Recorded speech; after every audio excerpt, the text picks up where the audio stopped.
Hello dear students, कैसे हैं आप। स्वागत है आपका प्रीवियस ईयर क्वेश्चन पेपर की सीरीज़ में, जिसमें हम कवर करेंगे 10,000 से भी ज़्यादा क्वेश्चंस जो कि ऑलरेडी पूछे जा चुके हैं ADO, AGT, sugar cane supervisor आदि एग्जामों में।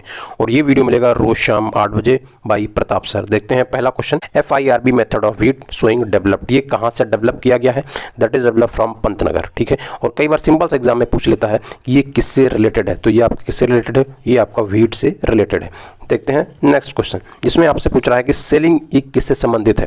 जो सेलिंग है आपकी, ठीक है, ये आपकी मक्के से संबंधित है। और ये होता क्या है, यानी कि भुट्टे से दाना निकलने की जो प्रक्रिया है दैट इज सेलिंग। और कई बार एग्जाम में आपसे पूछता है कि मक्के में जो सेलिंग परसेंट है वो कितना होता है, दैट इज 70%। और उसी तरीके से एक पेकिंग होता है, पेकिंग भी पूछता है ये किससे रिलेटेड है, that is related with groundnut. ठीक है, इसी तरीके से टेस्लिंग कई बार पूछ लेता है, तो वो किससे रिलेटेड है? इसी तरीके से डी टेस्लिंग, इसी तरीके से सिल्किंग, ये मेज से रिलेटेड वर्ड्स। ठीक है, देखते हैं नेक्स्ट क्वेश्चन। पूछ रहा है इंडिकेटर क्रॉप से क्या तात्पर्य है, यानी कि इंडिकेटर ऐसी फसल जो पोषक तत्वों की कमी होने पर तुरंत स्पष्ट लक्षण जो दिखाई दें या जो इंडिकेट करें, that is called indicator crop. जैसे एग्जांपल अगर आप देखें तो नाइट्रोजन की अगर डिफिशियंसी होगी तो सबसे बढ़िया पौधा है मेज, जो तुरंत इंडिकेट करता है। और एक दूसरा होता है हिडन हंगर।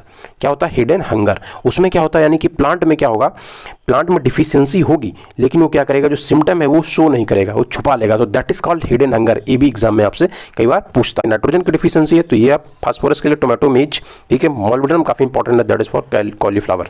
ठीक है, डिफिशियंसी को शो करता है। नेक्स्ट क्वेश्चन, जिसमें आपसे पूछ रहा है prevention of Khaira disease in rice is done by spraying.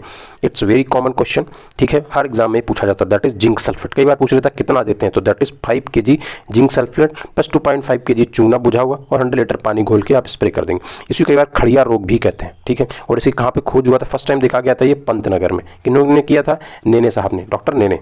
ठीक है, देखते हैं नेक्स्ट क्वेश्चन, जिसमें आपसे पूछा है कि highest planting density is found, सबसे ज़्यादा किसमें होगी, तो अगर इन क्रॉपों में देखें तो सबसे ज़्यादा होगी आपकी धान की डेंसिटी, मतलब जहाँ पे per hectare number of plant ज़्यादा हो। तो यहाँ पे क्यों होगी? क्योंकि इसकी स्पेसिंग है कम है, 20x10। गेहूं की 22x10, कई बार स्पेसिंग भी एग्जाम में पूछ लेता है, ये भी आप याद कर लें। 20x10 that is paddy, 22.5x10 that is wheat, मक्का की 60x20, ये भी एग्जाम में पूछा जाता है। देखते हैं नेक्स्ट क्वेश्चन, इसमें ये काफ़ी इंपॉर्टेंट क्वेश्चन ये भी है कि धान की खेत से कौन सी गैस निकलती है? मेथेन निकलती है। और ये क्यों इंपॉर्टेंट है? क्योंकि भाई इसमें एक चीज चल रही है, that is global warming. Global warming मतलब कि टेम्परेचर का ग्लोबली इंक्रीज होना, और उसके लिए जो गैस देंगे, उसके लिए CO2 रिस्पॉन्सिबल है। लेकिन अगर मेथेन की बात करें, मेथेन भी एक मेजर गैस है जो कि रिस्पॉन्सिबल है टेम्परेचर इंक्रीज करने के लिए। इसीलिए हमारी सरकार कई बार सोच रही है कि जो राइस का प्रोडक्शन है वो कम किया जाए, ताकि उससे जो मेथेन का प्रोडक्शन है वो घट जाए। ठीक है, तो इस पॉइंट ऑफ व्यू से भी आप इसको मेथेन को याद रखें।